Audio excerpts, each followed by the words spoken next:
మీరు పిల్లల మీద ఎక్కువగా అరుస్తున్నారా? నిజం తెలిస్తే మీరు షాక్ అయిపోతారు. పిల్లల మీద ఎక్కువగా అరవడం వల్ల వాళ్ళ బ్రెయిన్ లో ఏం జరుగుతుందో తెలిస్తే మీరు ఆశ్చర్యపోతారు, షాక్ అయిపోతారు. ఇది కేవలం కోపం కాదు, వాళ్ళ మెదడు నాశనం చేసే విషయం లాంటిది. శాస్త్రవేత్తల ప్రకారం పిల్లలపై తరచుగా అరవడం వల్ల వాళ్ళ మెదడులోని అమిగ్డాలా అనే భాగం, దీన్ని ఫియర్ సెంటర్ అంటారు. ఇది బాగా స్పందించి self control, learning, emotional stability ఇవన్నీ దెబ్బతింటాయి. పిల్లల మీద బాగా అరవడం వల్ల వాళ్ళు భయంతో పెరుగుతారు, వాళ్ళ ఆత్మవిశ్వాసం తగ్గిపోతుంది, వాళ్ళ బ్రెయిన్ వృద్ధి అనేది మందగిస్తుంది. ఇది మానసిక అగాధానికి అంటే ఎమోషనల్ ట్రామాకి దారితీస్తుంది. వాళ్ళకు ప్రపంచం మీద కాదు మీ మీదే నమ్మకం పోతుంది. కొంతమంది తల్లిదండ్రులు పిల్లల మీద ఎక్కువగా అరుస్తూ ఉంటారు, విపరీతంగా అరుస్తూ ఉంటారు. ఇలా చేయకండి, దీనివల్ల చాలా ప్రమాదం.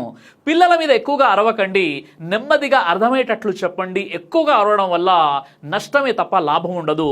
అదే అర్థమైనట్లు చెప్తే మారుతారు కూడా. కాబట్టి మీ పిల్లలు మంచిగా ఎదగాలంటే అర్థమయ్యేటట్లు మంచి పద్ధతులు చెప్పండి. ఈ వీడియోని లైక్ చేసి ప్రతి ఒక్కరికి షేర్ చేయండి.